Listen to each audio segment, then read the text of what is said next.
Okay, yeah, I if you can see my screen, I'd just like you to just give a thumbs up so I know I'm carrying. Okay, okay. So it is a normal thing for every one of us on this call to want to think who are these persons gathering us for a training on product management, and they have gone out of their way to even make it free for 2 days just so we can get knowledge. There is this natural curiosity in us to want to know who they are. So for the next 5 minutes or less, I will be taking us on who we are, basically what we do, and some partnership we've had within the few years of our existence. So so the people taking you for this training, we are known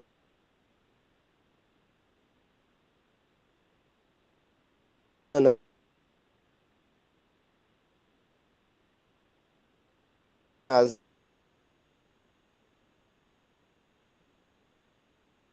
that. Matthew, we can barely hear you. Your network is bad.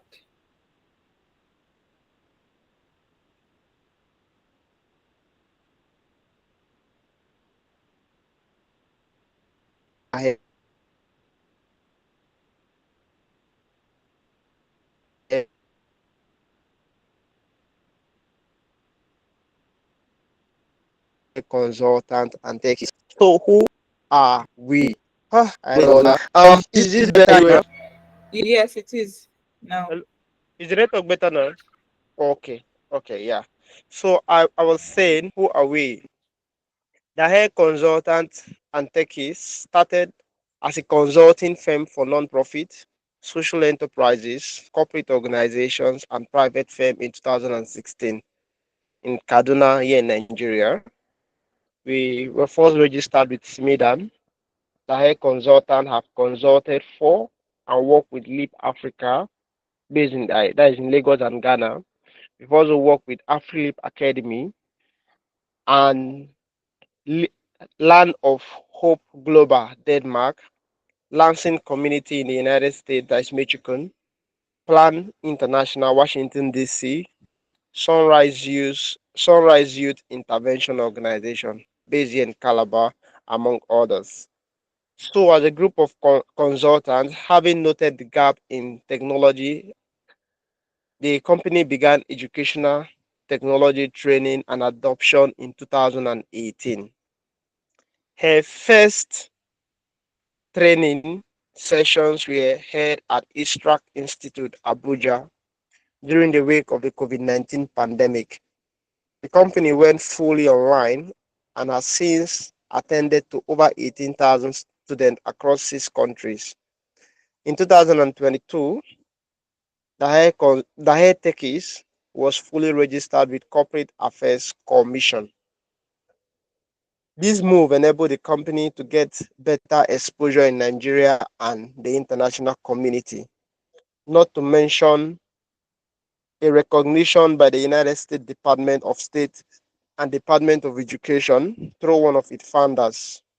Since then, the Dahel Techies has gone ahead to implement federal stroke state government projects in Nigeria, like the 3MTT program and the AI conference, as well as a collaborative project in countries like Angola, Uganda, and Namibia. So we also offer tech courses in the following areas: data analysis. So we don't just do product management. We do data analysis. We also train people around data science. And in our data analysis, we expose you to tools like Excel, the advanced, that basically focuses on data analysis. Structured query language, that's SQL. We expose students to Tableau, Power BI, basically for visualization, get you to know a little about GitHub, and also prepare you to also land job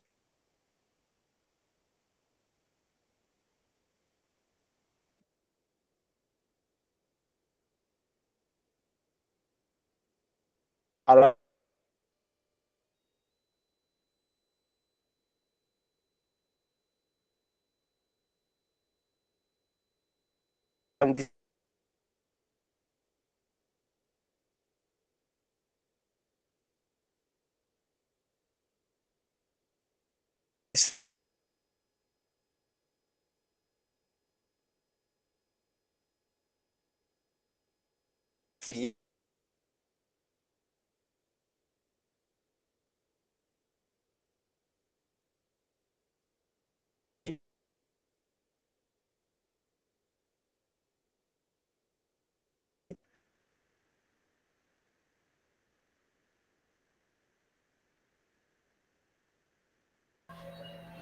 Matthew, your network is bad.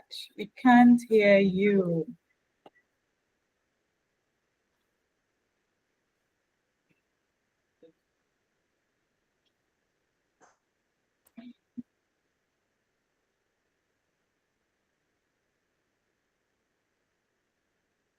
So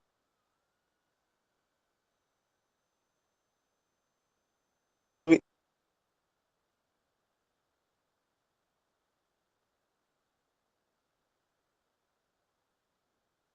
we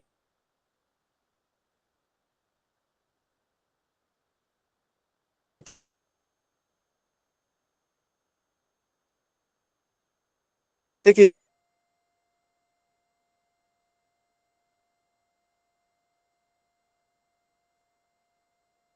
a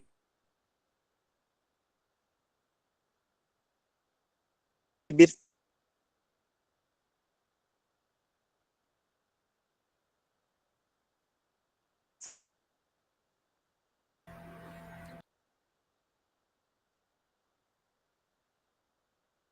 Okay, I think Matthew's network is bad. Maybe we'll give him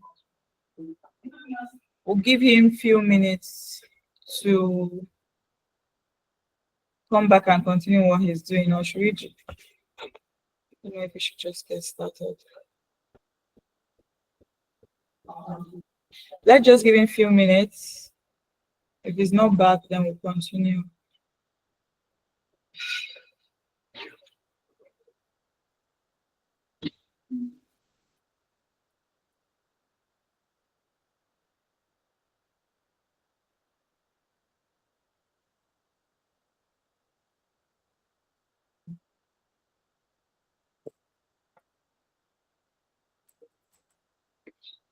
Okay, I think we can continue when he joins the call.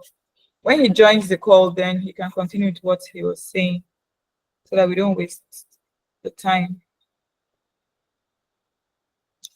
So I was asking what we learned yesterday, and only one person could tell us what we learned yesterday. And I know that we're about 20 something on the call. So what's happening now? Have we already forgotten what we learned? Already.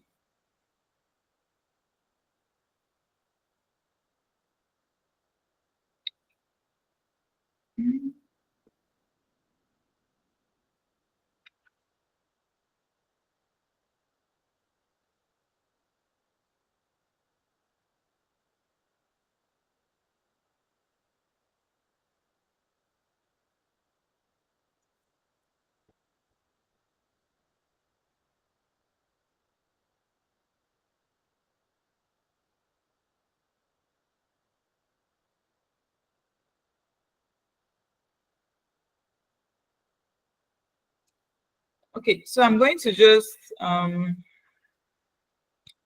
I'll just give a rundown, a recap of what we talked about yesterday. Then I will continue with what we have today.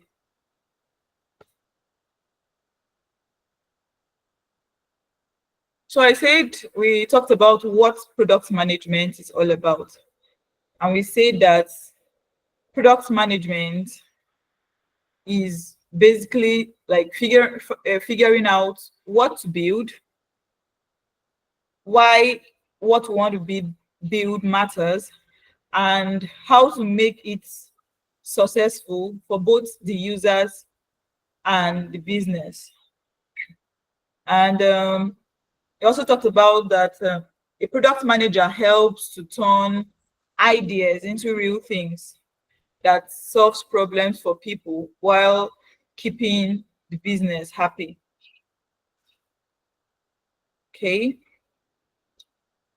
So basically, product management is the process of overseeing the product, like the person who spoke said, the process of overseeing a product from inception up until even after um, the launch of the product, right? So when I say inception, that's from when you have the idea till when you've launched the product, and even beyond the launch of the product. So basically, it's the process of planning, developing, launching, and managing a product or a service. Okay. So we also demystified some myths about product management. One of which was that PMs are just the idea people, and it's a myth because the PMs are not the only people that come up with the idea. Rather, the PM do a lot of validation of the ideas. That is making sure that what whichever idea is brought up, you have to validate it to be sure that the idea is the problem is worth solving. So PMs do more of validation of the ideas, prioritizing these ideas, and we're not just saddled with generation of the idea. So anybody can come up with an idea, not necessarily the PMs. Another thing we talked about was that the PM must know how to code. And we say that was a myth because I use myself an example. When I started product management, I didn't have any idea about coding, although I understood how the tech stack works, right? So a PM doesn't need to know how to code, but you need to understand how software works, how tech works, so that you'll be able to work and collaborate with um the engineers.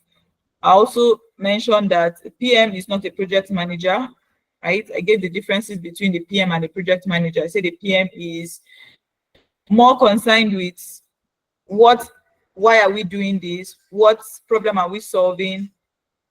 Right? Why is this feature not working? Why the project manager is more concerned about execution. How are we going to do this? Right? Like who are the people that are responsible for XYZ? Another thing was that the PM is the boss. So I said the PM is not the boss, rather a PM leads by influence. You're able to influence your team members, the stakeholders. And when I mean influencing, you're influencing with data, right? Not just telling them, okay, let's build this future. You are backed, your data backed. So a PM influences the team to move in a certain direction. Another thing is that the PM always gets it right. I mentioned that most times the PM may not know everything, right? We learn while building a product. So you can build a product and then build a feature, and then you find out that this particular feature you built is not what users need, and then you have to like iterate, change, adapt to what the market is saying or to what your users are saying. I also talked about like the role of product management, right? A product manager, we turn ideas into real solutions for people, work with the tech, business, and users, and then we decide on what to build. What are we going to build? Why are we building this? Why do we have to add this feature to our product, right? So we are not really concerned about the how, rather we're concerned about what to build and the why. And I also mentioned that the PM understands the customer need and the larger business objective. So understands what the users are saying, what they are demanding. You're looking at the feedback from users, and you're able to profess solution to based off on what the customers or what the users are saying. So a PM understands their needs, and they're able to translate them into solutions for the for the users, and also making sure that the business too is going to meet up with their objectives, and the business, will be able to make money at the end of the day. And I mentioned that a PM articulates what success looks like. I said what success looks like for product A would be different from what it looks like for product B. And I gave an example, like for something like maybe an e-commerce app, and let's say, which other app can we use now? Like, okay, now so for an e-commerce app, right?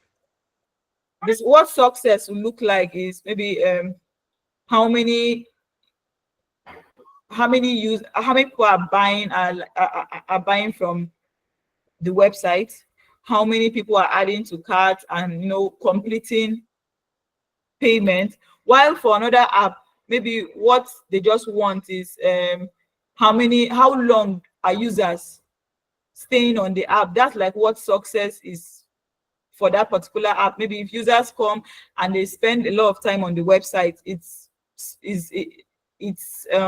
that means that the product is successful. So the PM defines what success looks like for various products, and also rallies the team to turn that vision into reality. I also said that the PM is the one who is responsible for the product vision, and also aligning the stakeholders with the product vision. Like, what's the long term idea for these our products? What do we want to achieve in the next 5 years, in the next 10 years? What do we want to achieve with this product? So the product manager is the one who is saddled with this responsibility. Also, a product manager prioritizes product features and capabilities. So a product manager will decide what feature we need to be building, based on the resources we have. When I say resources, I mean both financial resources, human resources. So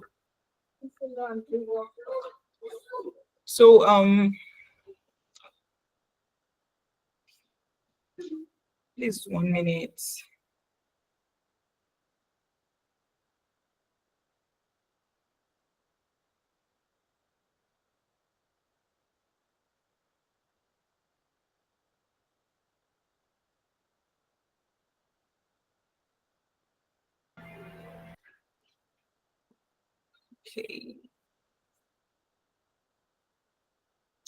Okay, so I say that the PM prioritizes product features. So the PM decides which feature the team should be working on, or which feature the team should be building on per time, based on the resources that is available. Then I also talked about the tools that product managers use. I mentioned documentation tools like Confluence, Notion, Google Doc, communication tools like, a lot of us are familiar with that one, Slack, Zoom, Google Analytics tool like Google Analytics, Mixed Panel. That one is for tracking user engagement, tracking user engagement on your app, on your website, whichever. Okay, I also mentioned the Hotjar that is also used for tracking user behaviors on the app. We have like task management tools like Jira, Asana, Monday, ClickUp. Some of us may already be, familiar with it. We also have collaboration tools like we have the FigJam, which other one? So the FigJam, we also use it to collaborate, and then like for brainstorming section, and then we also use it to create things like customer journey maps. We have we have Jira. Okay, I mentioned that. Which other? Okay, we also have tools for prototyping. We have Figma, where mostly design. That's why the designers create designs. like wireframe, prototypes, and all of those. So as we go along the class, right, when we go deeper, we would explore some of these tools. We would use them to work. So, but for now, I'm just introducing this tool. So you could still go on your own and play around with the tool and look at what the tool has to offer. And some of these tools you get to use them some until when you work with maybe certain companies that you'll be able to use them. But the thing is, when you know how to use one tool, you're able to use the other ones, because once you just have a basic understanding of them, you'll be able to use like other related ones. Okay, we also talked about who the product manager works with. We say they work with the engineers, they work with when I mean engineers, like this, software developers, they work with the designers, they work with the stakeholders, and then by the stakeholders, I mean like the sales, marketing, data analyst, customer support people, people that are maybe that even own the product, the app, or who are like the owners of the app. That's like what we mean by the stakeholder. So those are the people that the PM work with. The PM are like the center, right? Like an intersection. Okay, then we talked about skills for becoming a product manager. Communication skill, right? You say a product manager should be someone that should be able to communicate effectively. And by communicating effectively, I mentioned that communication is a two-way thing. So you communicate to your team members, and then you are sure that you're able to, what you're communicating should be able to be understood by your team. And you're supposed to also make sure that your team members understand what you're communicating. And then I mentioned that the communication can be verbal or written. So PMs do a lot of documentation, So when I'm talking about communication, I'm talking both, verbal, both those documents that you create. It should be able to be clear enough that when a designer, a designer or an engineer, picks up the document, is able to understand like the requirements and everything that's it's in the document. Or when the stakeholder picks up the document, they can understand whatever thing that's is in the document. Another thing I talked about was empathy. Empathy is being able to feel, understand and prioritize user need, being able to feel what your users are feeling, right? And an example is maybe you notice that users are abandoning their carts on an e-commerce app, right? So, and then you decide to like run user interviews, and then you find out that maybe the users find the checkout process very long, right? You're able to like wear their shoe and know where it's you're able to understand their pain and translate their pain into solutions for them. Another thing is strategic thinking. So a product manager is supposed to think strategically, how to move your product from point A to point B, how to be able to translate these user needs and the pain point into working solution. So when you see a problem, how you're able to like think through. I think strategic thinking also goes well with problem solving, right? Being able to break down the problem, till you get to like the roots of it. So there's like a problem in the app, right? You're able to think through and ask yourself, the necessary questions, and then come up with solutions for the product. I also say that a PM is supposed to be creative. your creative juice is supposed to be flowing at all time.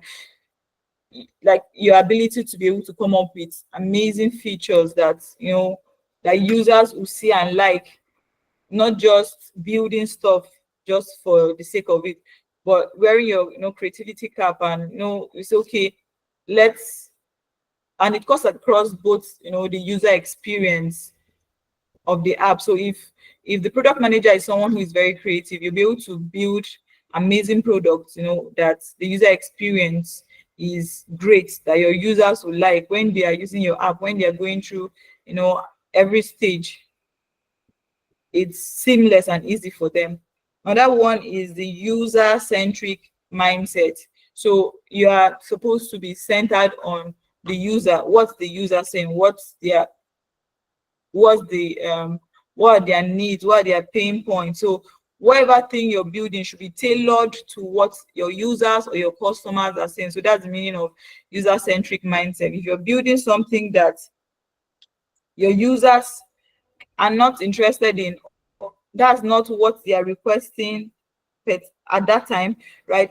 Yeah, I know it's not quite possible to do everything that your user is requiring of the product, but you have to compare what the users are saying with the business objectives, and then if you see that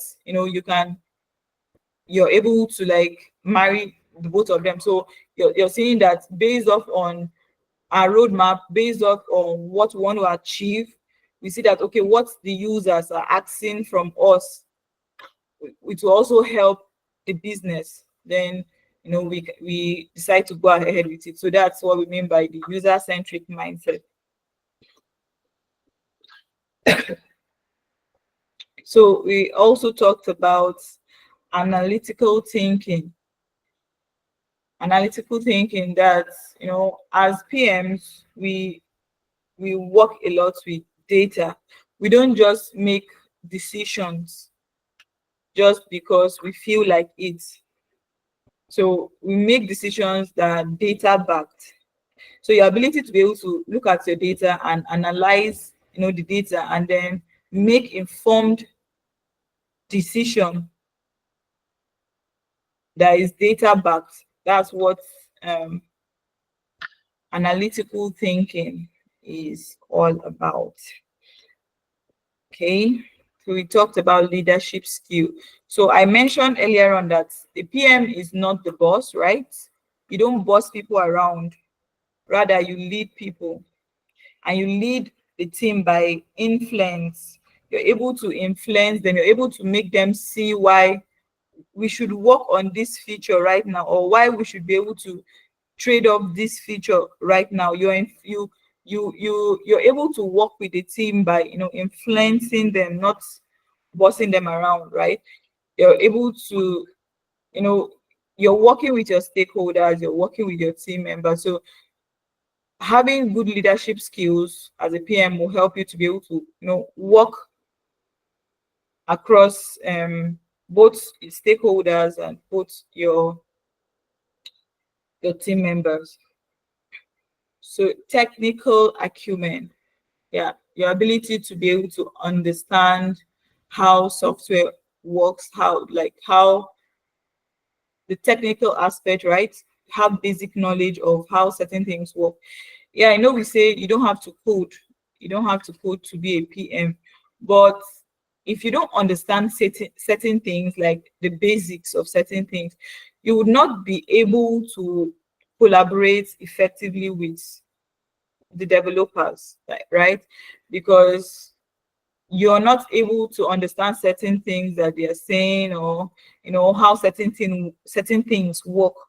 So being able to understand the technical aspect of software development is a great skill for a product manager. Also, time management and prioritization. So prioritization, that's deciding what to work on, and also deciding what to say no to. So a lot of times as PMs, right, we have to say no to certain things, certain requests. Sometimes a lot of people or different people on the team are requesting for different things, right? So maybe the users are saying, oh, we want to have to be able to like, maybe like a like feature on this app. And then maybe the stakeholders are saying, oh, I want more features that'll be able to generate revenues for us. So now as a PM, you're supposed to prioritize which one should come first based off on the resources you have, and the time frame, what the roadmap is saying, what are we supposed to be working on right now. So then you prioritize what should be built at the particular time. So that's, deciding what to work on first and what to say no to. And trust me, saying no is one skill that that should be learned. The ability to say no, right, without really they like stepping on toes. And then you can say no you can say no in a way that nobody really gets hurt, right? And what I mean by that, maybe so everything still boils down to being data backed. So your stakeholder is saying, let's build XYZ now. And then based on what your data is saying, based on the feedback you're getting from um your users, you know that this is not the right thing to build now. So you're able to show your stakeholders, oh, this is what users are saying, this is what the data is saying. We can't work on that now, right? So that's under prioritization. Also time management, right? As I know I earlier mentioned that project managers are the one that are more concerned with how we execute these time management, but there's a little bit of project management that's in product management, right? There are some aspects of project management that you get to apply as a product manager. Another thing is adaptability. For you to be a good product manager, you have to be able to adapt to changes. There are a lot of things that they're always changing demand, changing needs. So you should be able to be adaptable. You should be able to move with the trend. If users are saying, oh, we don't want this now, be able to adapt to what users are saying, or what the feedback you're getting, right? You should not just be someone who is just fixed on something. You should be able to be flexible, being able to adapt to whichever way the product is going, right? Are we okay on this, right? I think I've been able to do a recap. If we are okay, can I see thumbs up? Thumbs up. Do you have any questions so far? No question, ma. Okay, someone is raising up his hand. Please, you're raising up your hand, you can speak. Okay, good evening, man. Good evening, everybody. Good evening. So my question is this: like, what's the difference, or like, between a product manager and a UX designer? Because it seems like they are just like different career path, or how do I put it? But like, I just want to know the similarities or the difference of both. Okay, so there is a difference between a UI UX designer and a product manager, right? Also, one thing you should understand that product managers and designers, obviously, they work together, right? They're able to collaborate on things. So for designer, a designer is translating the user needs, the solutions into designs. So let's say users, okay, let's say we want to build an app for like a fitness app, right?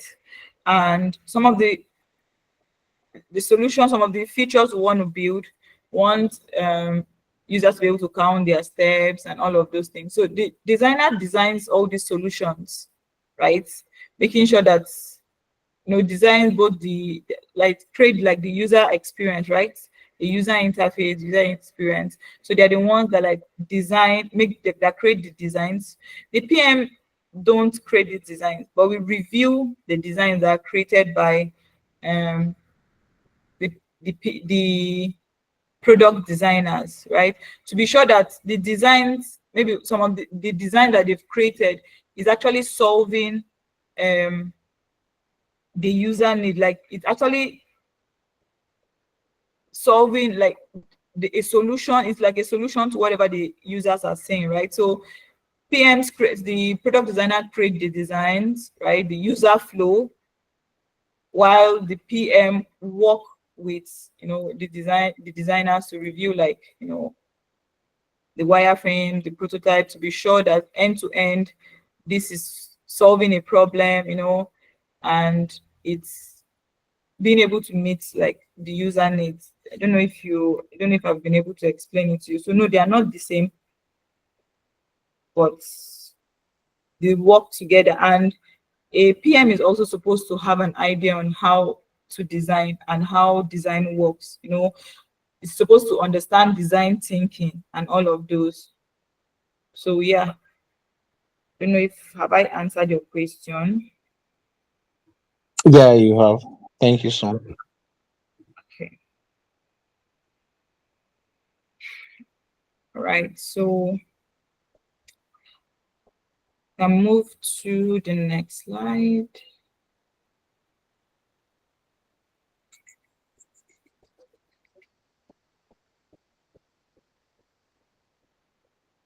Any other question before we move? Okay, so I know some of you may be asking, when we are talking about products in product management, is it just I know there was a time someone asked me, when we say products in product management, are we talking about like any kind of products, like physical products, or so product management, right, is a discipline that like it cuts across both physical products, digital products. Although in recent times, right, when we say product, most people are talking about like digital products, services, and all of those. But product management cuts across both digital and physical product. Like we have physical products like the Apple Watch, all those wearables, and some electronics and stuff. So far there's a product and that requires like building management and all of those. Product management cuts across it. Although um in recent times, when we say product management and product, we are talking more about the digital aspects, but it still cuts across both digital, physical service, physical products, services, and all. Okay. So today I want us to continue talking on product development life cycle. How does the PM take, how is the PM able to manage products? How is the PM able to manage products from the inception, from when you have an idea, and passes it through the different phases. So now, say product development cycle is the process of taking a product from an idea, right, through its market release and beyond. And also we say that the product management life cycle like gives you a map to follow, right? And it helps to keep the team and the PM rooted in the best practices, and also to remain aligned with business goals, because it's very easy for the PM to just get overwhelmed and then want to just jump from point A to point C. So I remember recently, right, a founder reached out to me and said they wanted to build, they had this idea and they wanted to build, create a solution that is an app website that could solve this problem.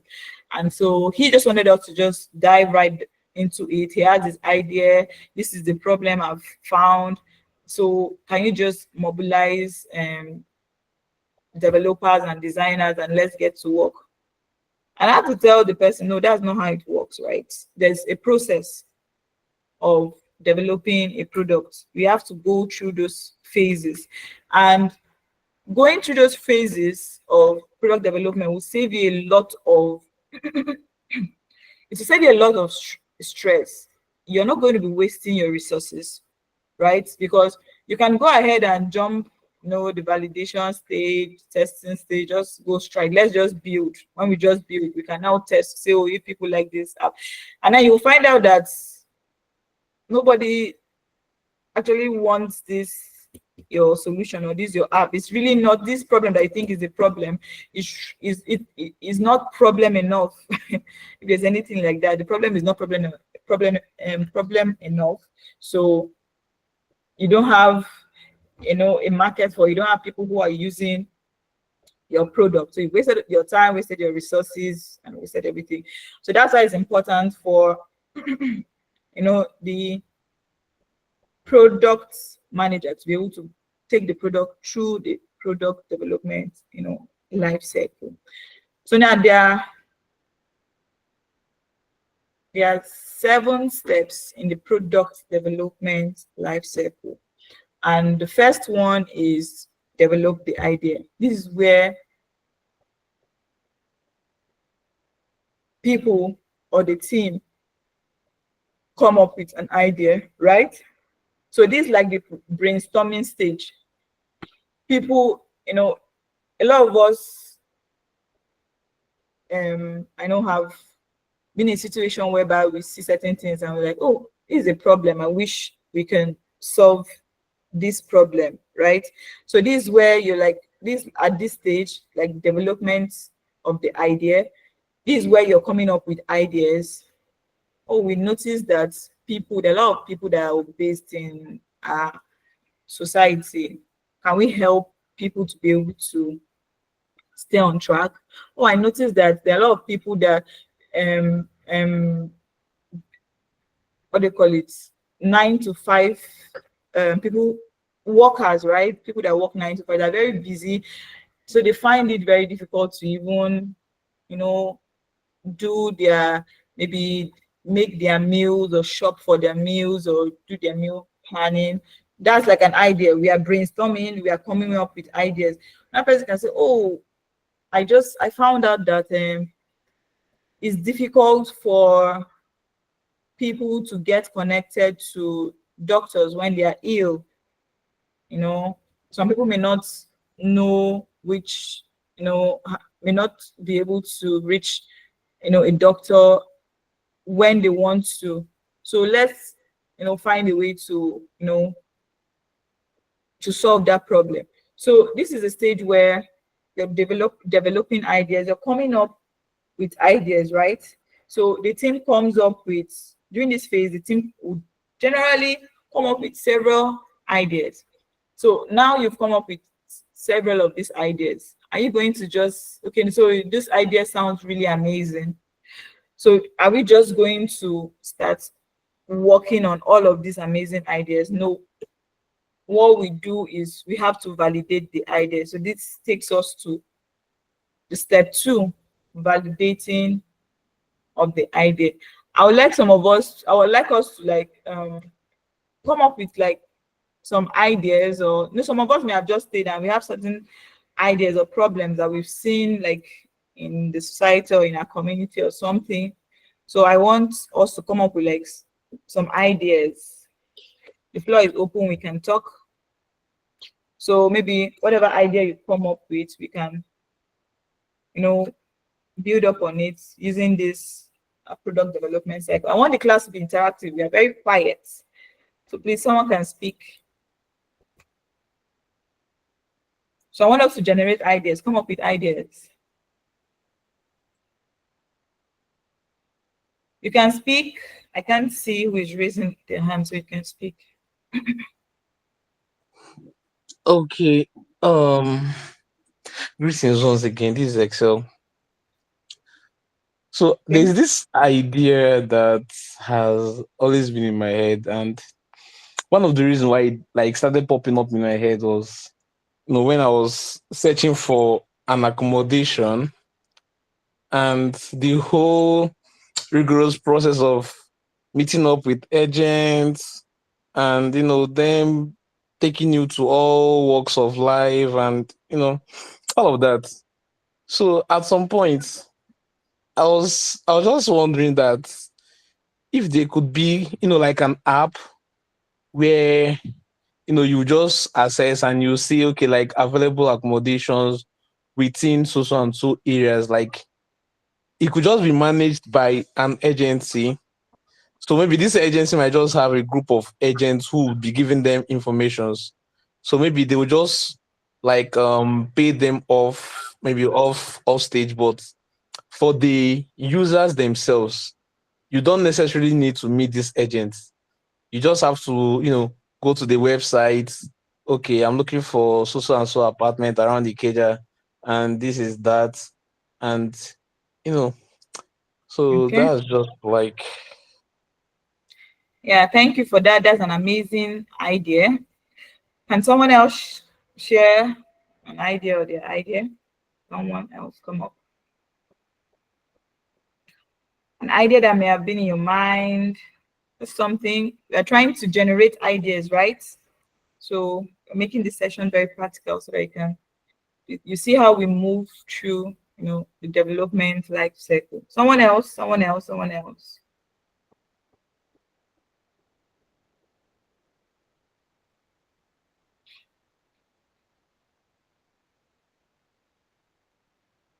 Hello, nobody has any idea at all. I can't believe it.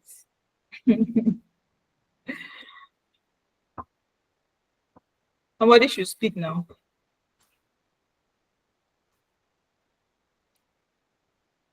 Okay. No other person has an idea. Okay. So we'd work with what's his name?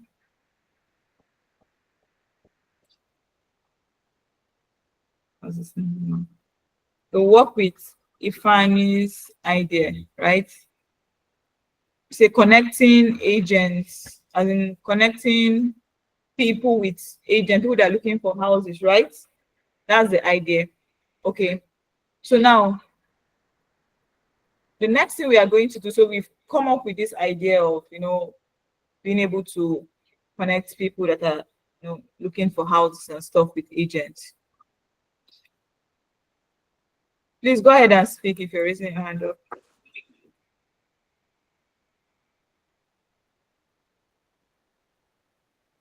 Someone raising up their hands. Okay, nobody. Okay, someone raising up. Wait, let me check the chat box.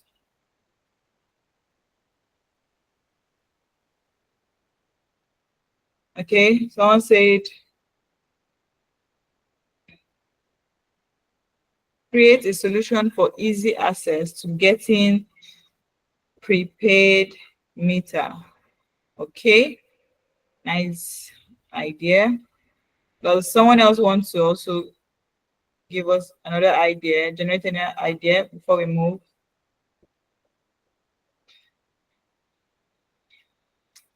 Okay, so in the absence of that, let's move forward. What was I? Okay, so now we have to validate the idea, right? how do we know that users, there are people who actually, so this problem you've come up with, say you need to connect people, with agents and housing and stuff. Someone else say how to connect people with prepaid meter, right? So how do we know that this idea is how do we go ahead with this idea? We need to validate it. We need to validate it to be sure that both the feasibility, right? Like this idea, we can actually build this idea, right? And also, but there's some ideas that people may just be very imaginary and really, you really can't build or create solutions for those ideas. So you have to validate the ideas, and one of the ways you can validate these ideas is by carrying out user research. So you need to talk to your users.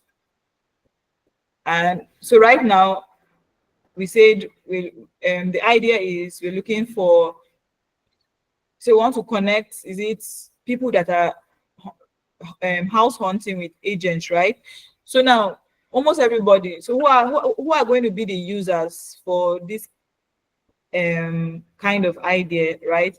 Once everybody is at some point, right, we'll be looking for houses and stuff. So these are like the users, people who, not even people, everybody lives in a house. So yeah, those are like the users. So you create things like user interviews, surveys, and you share these surveys or these carry out interviews to be sure that this your idea, and you're just not, you're just not thinking of it alone. Like there are a lot of people that also see this problem, and they need a solution to this problem. So I talked about a time when a founder reached out to me, right, about an idea.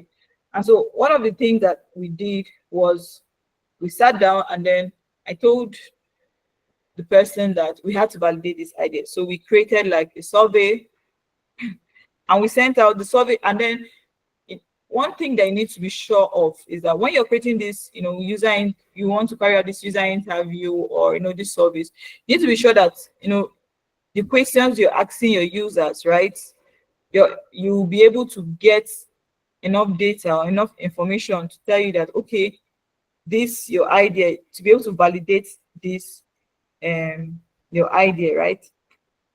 So we carried out user research and sent out these questionnaires, surveys to people, and we got feedback. And then at the end of the feedback, like the responses we got, we're able to analyze, and this is still where your analytic skills as a PM comes in. We're able to analyze the data that we've gotten from the users to be sure that these are idea is something that a lot of people are also finding as a problem, or having difficulty in. So when you've sent out these surveys, you've gotten your feedback, you've analyzed your data, right? So you've been able to see what users are saying, been able to fish out like their pain points, been able to fish out like their the user needs. You'll be able to, at the end of the user research, you're able to decipher if this your idea, should we move forward with this idea, should we go ahead with this idea, that we say we want to be able to connect agents with people that are house hunting. So by the end of the first stage, the team will now have like a long list of product concepts. So like I already said, the goal now will be to like narrow it down to, narrow down the whole list to like one product. And by the time you've narrowed it down and you've been able to validate the idea, now the next stage will be to how like to build a prototype, and a prototype is like a skeleton of the solution we want to create, right? Okay, so now we've validated the idea, right? We've come up with the user needs, we've come up with the pain points, like so users. So for, okay, so for this agent, what they call it, agent app, this app that is to connect agents and users, right? We found out that one of the pain points is that, okay, can we just list some of the pain points that you think, people would come up with, some of the problems, or some of the pain points that people, that users will complain about. We are talking about the app, or the idea we're talking about now is a solution that can connect users to agents, right? So can we let's just come up with like some problems. We all do house hunting, right? So can we come up with like some problems that we think, if you're a user and we're giving this questionnaire to fill, let's just come up with some pain points, or like user needs, so that we'll be able to build up on it. I'm trying to make this class as practical as I can, so that we can understand.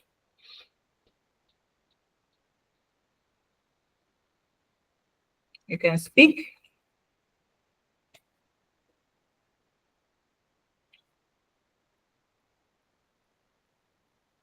Someone raising up their hands. Nobody's raising up their hand. Okay, someone sent a message. Okay, someone said agency fee. All right. So that's one pain point. It's always a problem of agency fee. Another person is, I want us to speak. I want us to speak. Let's make this class very engaging and practical.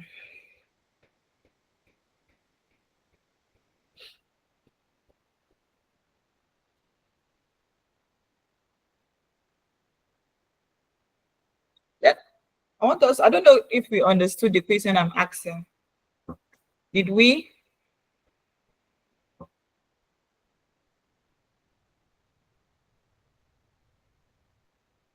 Hello, everybody is quiet.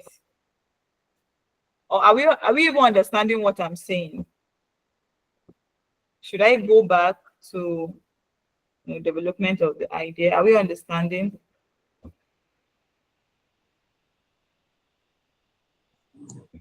Sorry, I didn't really get the question. Okay. So now the question I'm asking is that, right? We validated this idea. So we've sent out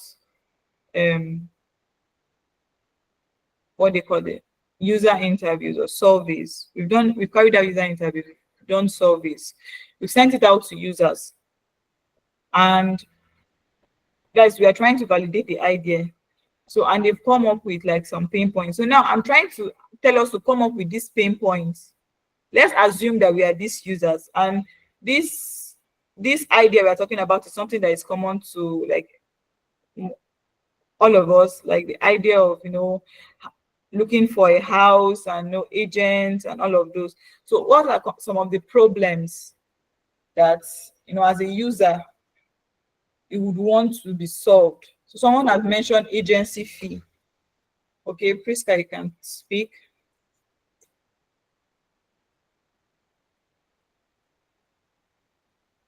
You can speak. Your hands are raised, Priska. Location of the house. Okay, location of the house. So users want to know, like, the location of the house. It's one of the things we got from the user research that we just carried out. Okay, so the location of the house. All right.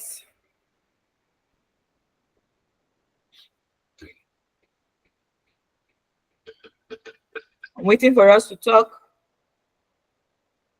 I guess by now, at least we should have understood what I'm asking. What are some of the problems that, we would envisage? Let's put ourselves like in the shoes of the users. We are the users, right? And I've brought like, the questionnaires for us to fill. And the idea here is that we're trying to create a solution for people that are job hunting, I say job hunting, sorry, house hunting. So what are some of the problems we face when we are job hunting? What are some of these problems? I want us to mention them so that we can now move to the next phase of the product development life cycle. Okay, I have another one. Electricity bills. Okay. Okay, electricity bill. So what about the electricity bill is a problem? Like all these prepared meters, like the amounts, if it's outrageous or something like that. Okay. So I know there are some houses that maybe for their electricity bill, right? Some people may have like okay, that may not be for people that are using like the prepaid, maybe like outstanding bills and some of all those issues, right? That's what you're talking about when you say electricity bill. Yes.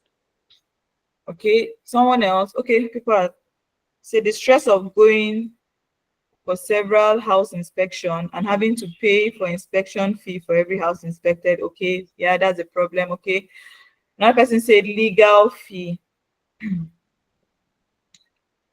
Okay. Okay, so these are amazing ideas, right, that we've been able to get from user research or from while trying to validate this idea. So now we would move to, this will take us to the next stage, which is, where is that? Which is building a prototype. So we have carried out the validation of the idea. We've been able to identify what user needs are. So people say from the comments, say agency fee. This is like a problem. There's always the problem of agency fee, a lot of money. Some people say they want to know where the location of the house is, right? They don't want to have to move around and check for different houses. They just want to just know which of the houses are available. Another one said electricity bills. Sometimes you go to a house and there are like outstanding bills, maybe electricity bills, water bills, right? So the user wants to know if this is a problem, if they're like outstanding bills, right, for the house that they are looking for. Another person say legal fee. So the person who mentioned legal fee, is it that you don't want to pay legal fee or you want the legal fee to be reduced? Which of it? Can you explain your thought process? What's the name? Etienne. Sorry, I'm not from this place, so I may not pronounce your name well. So you said legal fee. What about the legal fee? Okay, it should be moderate. Okay, so users are saying that the legal fee should be moderate, the agency fee should be moderate. So now we are going to, as a PM, we've looked at this we've looked at this user needs, this pain point. Now we would want to create solutions to these pain points or these user needs, right? So one of the things that so what solution can we create for some of these problems that have been listed now? So we say location of the house. So if we are going to build like an app that wants to solve this problem of people that are housing and looking for houses, so what kind of solution um should we build? So that means that the app should be able to connect users to houses that are available, right? That's one of the things that the app should do. Another thing, Nelly, please can you mute yourself?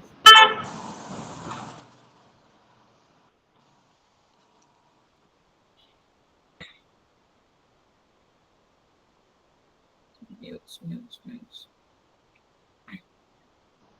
Another thing that we want the app to do is that we want. Are you speaking, Nelly? Oh, okay. So another thing that we want the app to do, we say we want the app to be able to connect us to available houses, right? You want to also you want to be able to see like maybe the interior, like the what the house looks like, right? You also want the agency fee to be reduced because I know there's a problem of outrageous um agency fee. You know, agents always charge very high. So want the app to have just, want the app to have like a moderate fee. We also want the legal fee to be moderate. So these are like the solutions, right? So we are going to want to build this solution in the app. So now we will go ahead to build like a prototype, and the prototype is like a skeleton of what the app should look like. So imagine a situation where um so we want to build this app now, and then we just go ahead to we just added all these features to the app. We just built it, and then we just released it to the market. We didn't bother to have like a prototype, like to see what's the idea of what the app should look like. And then we didn't bother to even say, okay, let's even test the functionality of this prototype to see how it's working, and then we just released it. So obviously there's going to be a lot of problem, right? A lot of things are not going to work. Some of the things that we build may find out that may not even be what the users need. So it's one thing for us to carry out, validate these ideas, and then users say, oh, this is what we want. And it's another thing to create a prototype of the solution and then test it with some users to see if they really like this solution you're creating. Do we understand? Okay, another person mentioned problem of flood or any other environmental challenges around the location. Okay, so for the app, people want to know if the area of the house they are going to be getting, if is affected by flood, right? I'm sure this person lives in Lagos. So the person wants to, and users want to know if there's a problem of flood. Okay, so we would not just go ahead to just build this solution. We're going to create like a skeleton, and this is where the designers come in. This is where you do things called your wireframing, creating of like mock-ups, low fidelity designs, high fidelity designs. When we go deeper, we'll understand some of these things I'm talking about, right?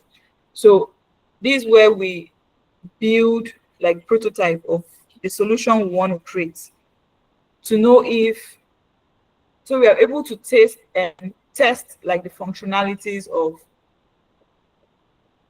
what we are trying to build, and also to know if truly users actually like these ideas. So like I mentioned already, it's one thing to carry out user research and to validate your ideas, another thing to actually test like the real product itself on your users. So that's where we go the next stage, which is building um building of the prototype. Okay. Did we understand? Do we understand up until this stage? Do you have any question? Or we don't even understand where to even ask question from? Please, I need responses.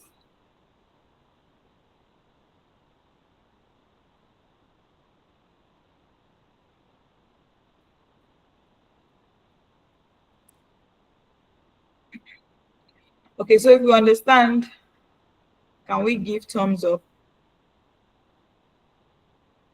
If you understand so far. Let me see how many thumbs up we have. Only one thumb up. Should I go back to the product development lifecycle and start again? Okay. So we understand. People don't just want to talk. You don't want me to hear your voices. All right. Okay. Okay. Okay.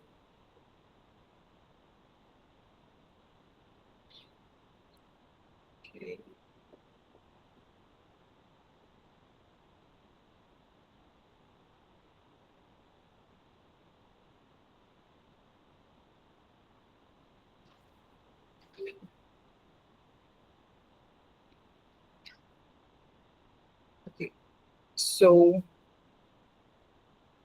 another thing that is important while building of a product is, you know, create the messaging. So, and this is like duty of like the marketing team, right? The messaging, like what's like, so how do I put it now?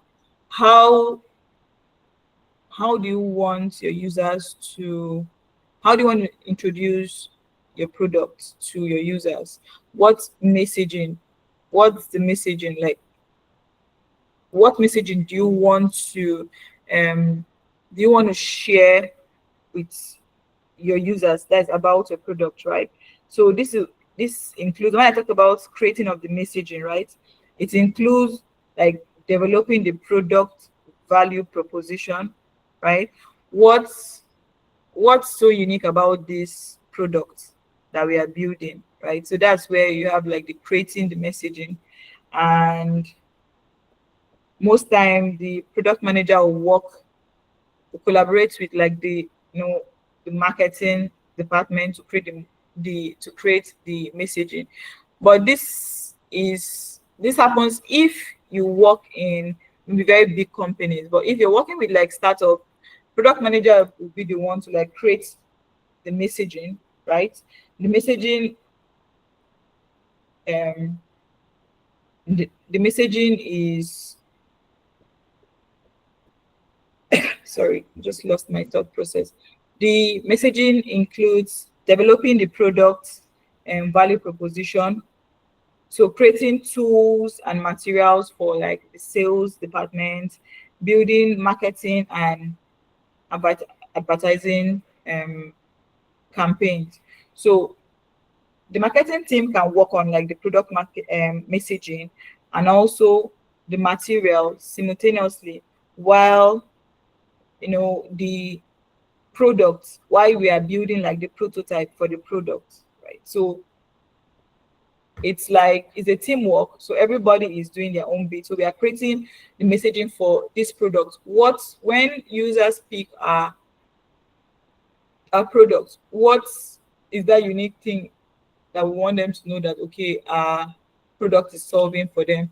For, can someone tell us, maybe mention a product and maybe mention like if, like what you think is like their value proposition, their unique value proposition? There are different products in the market, so I want us to like mention some products we know and something unique about the product that I think stands them out from every other similar product in the market.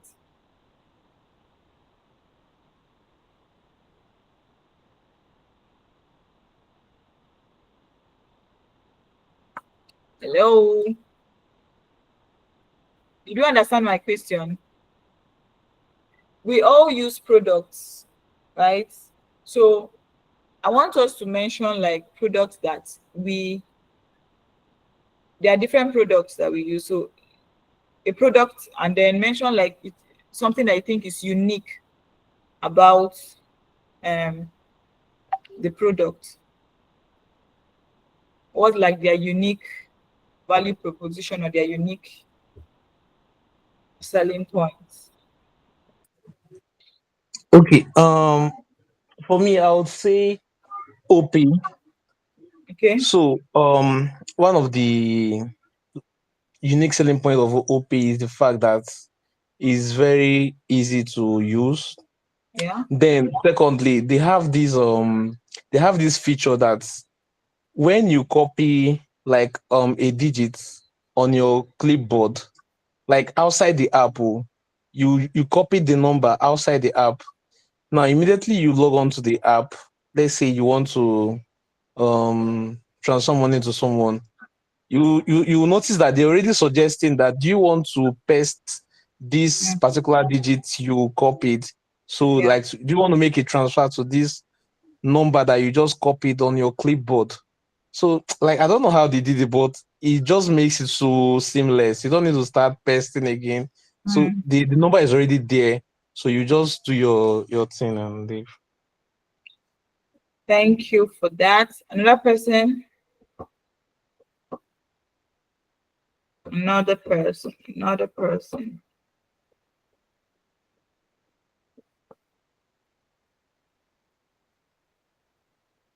A lot of us we use products. So I want our inputs. Mention products that you know and something unique, something different you think the product offers that maybe another product don't offer. Okay, so sorry, in the absence of another, let me just say Facebook. Yeah. Because Facebook is so unique that I don't know how they just do this, the analytics, but the people they bring are like people you may know.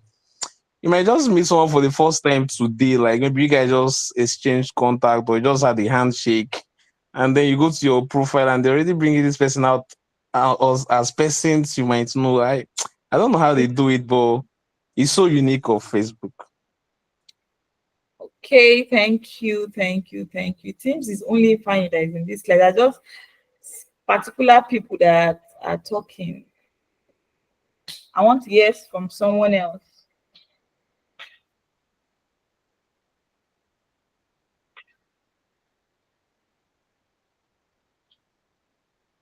I want to hear from someone else. Yeah, Priska, you can go. Okay, Jumia. I think the ability to offer quality products and how they run that their sales stuff, like so unique of them, and they attract customers a lot. So Okay, thank you for your input. Another person, another person. Okay, someone said MTN, strong network connection. MTN is now, they used to have strong network connection, but now they are messing up.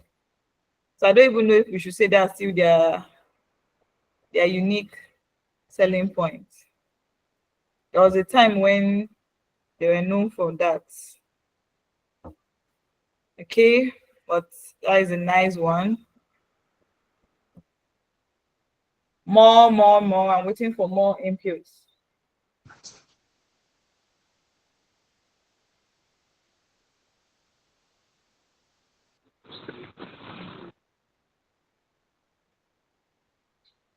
Okay. All right. So at least some people have been able to mention um some unique, value proposition of certain product. So what's the product team be like when I say product? product marketing team did for some of these products, but that they were able to create, they were able to, make the product in such a way that, when you pick up this product, you know that this product is solving a unique problem, right? It has like unique features and it's creating like unique solutions. I think a lot of people have already mentioned some of these things. So now it takes us to the next phase, which is the build phase. This is where the development team comes in, right? Step 5. Okay, so here we've gotten feedback from like the stage 3 here, where we built a prototype and then we tested this prototype with the users, with an actual real users, right?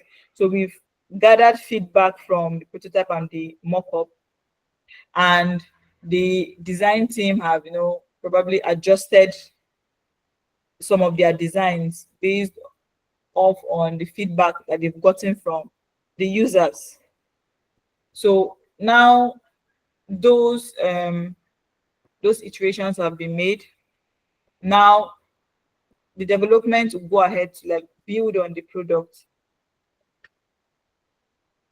and this is where there's something called the MVP. When we go deeper, we'll understand what MVP is. But MVP is minimum viable product. So imagine a situation whereby you want to build. In fact, most of these apps or solution or websites that were built, they started from a particular phase. They didn't build, like, the product didn't have everything functioning. Okay, let's use WhatsApp. When WhatsApp came out, right, there are a lot of features now that we have that wasn't there. When WhatsApp came out, like, the idea was just for us to be able to send messages to people. I can't remember if we're able to, okay, to maybe just post on your status, right? The major aim was to make sure that the app is running, like to create the app, and then when the app was built, it was now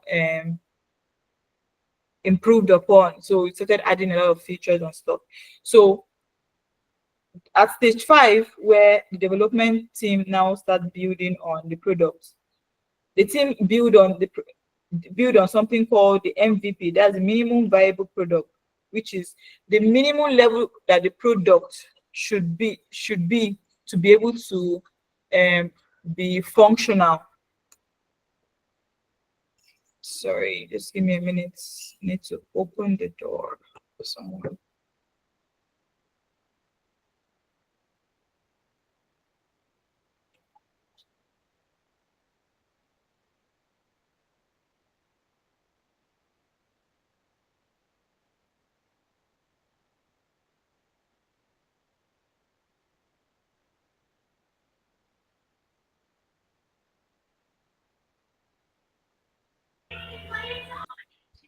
Okay.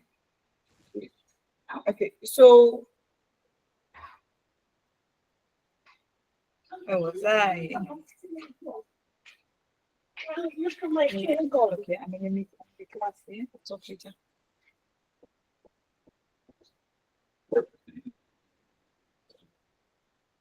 Okay. So I was saying that at the stage 5, this is where the development team works and build the products, they build on the prototype. That's design that have been created by the designers.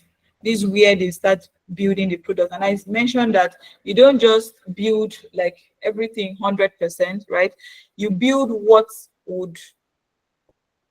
you build the app in such a way that the app is able to be functional enough, right? I used WhatsApp, for example. So let's say we want to, which other app can we use now?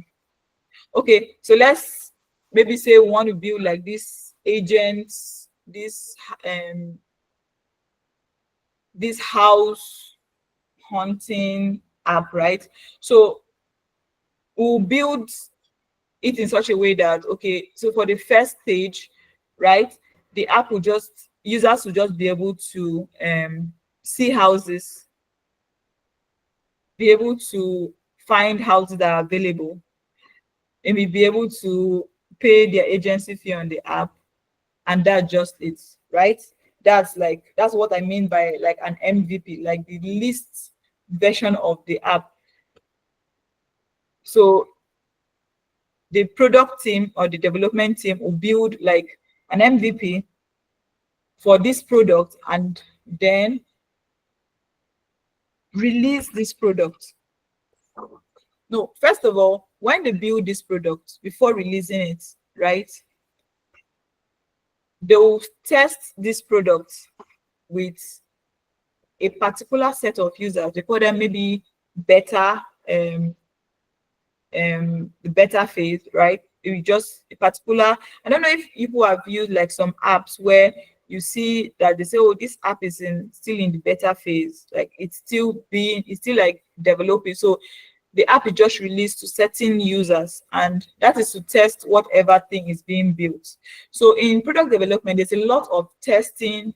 You know, you test, you get feedback, you go back to improve on it before you release the product. So after the development phase at stage 5 here, where the development team has developed the product, you have to test to be sure that there are tests to see that there are no bugs, right?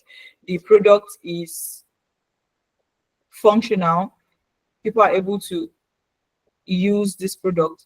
And then the next phase is the release phase. This is where you release the product to the market.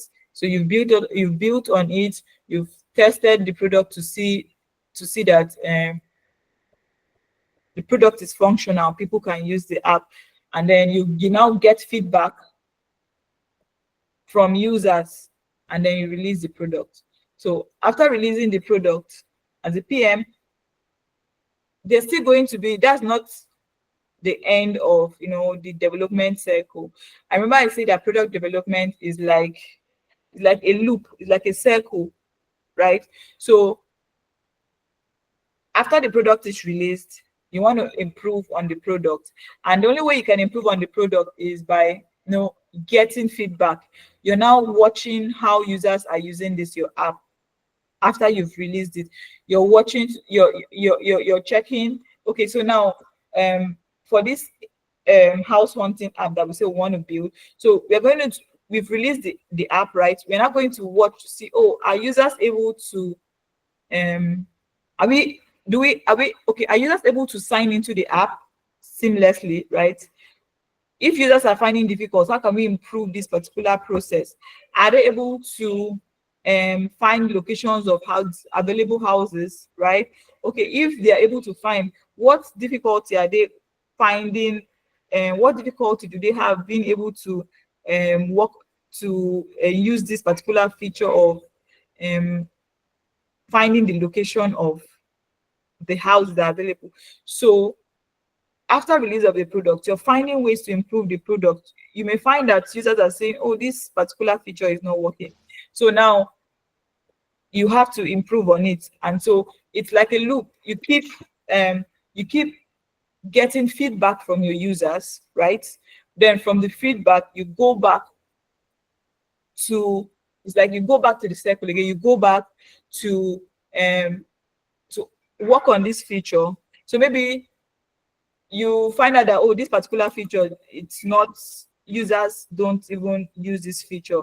Maybe there's something else that they are more interested in. They're asking you, when would we be able to leave reviews on the app, this app that we built? So you've found out that, okay, that's like a common complaint. So now you're going to improve on that. Okay, let's maybe add, or people are saying, oh, I'm not able to chat with someone on the app. I'm not able to get feedback fast. So it's okay, let's maybe automate the customer support process. Maybe let's add like a chat box to help users, to like automate the process of users being able to communicate with someone on the app. So this we are finding ways to improve the product. We're finding ways to improve the product even after we've built our product, right? So we keep improving on the product, we keep working on features, we keep adding things, we keep removing things that are not wanted in the app. So this is what the product development life cycle is all about. You can see, I don't know if this diagram is very clear enough for you, but you will see it here. There is a loop from the idea stage to the product. You see that there's user feedback. So it's a continuous process where we are getting feedback from the team, and then we are improving. We are, working on this, on the feedback, and finding ways to like improve the product. So do we have any question about the product development life cycle?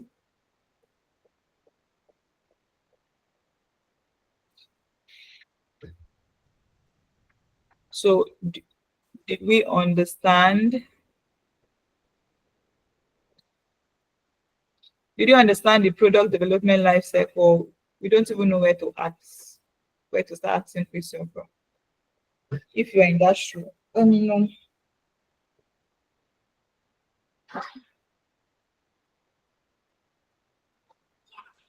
Hey, so I believe that we understood the product development cycle. I say that the product development life cycle is made up of 7 stages, right? Where you develop the idea, you validate the idea. After validating it, you build prototype to the solutions. As we build solutions to prototype of the solutions to the problem, we create the messaging for the app. How do we want our product to be perceived? What message do we want our users to receive when they're using our product? What is the unique selling point of our product? And then we move to like the build phase, where the developers actually build the products. And then after building the product, we test, carry out testing on the product to be sure that what we are building or what we built is functional, and there are no bugs and all of those. And then we release, and after release, we keep improving on the product. So I would come to the end of the class here.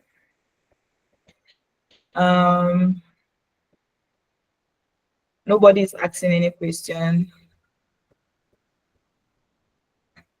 So I believe we all understood. If you all understood, can I say a thumbs up or a smiley or something? Okay.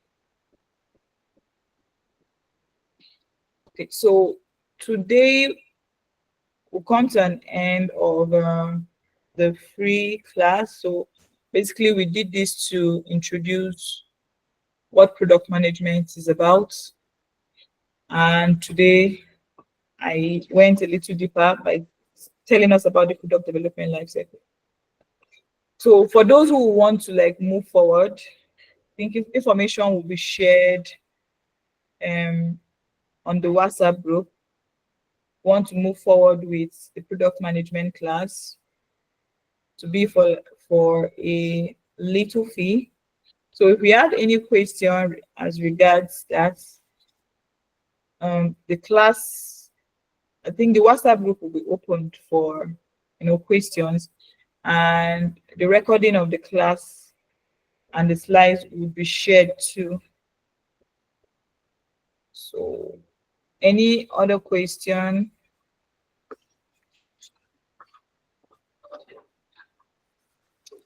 Okay, so thank you all for joining the class, and I am looking forward to moving forward. I'm looking forward to those that want to move forward with the class.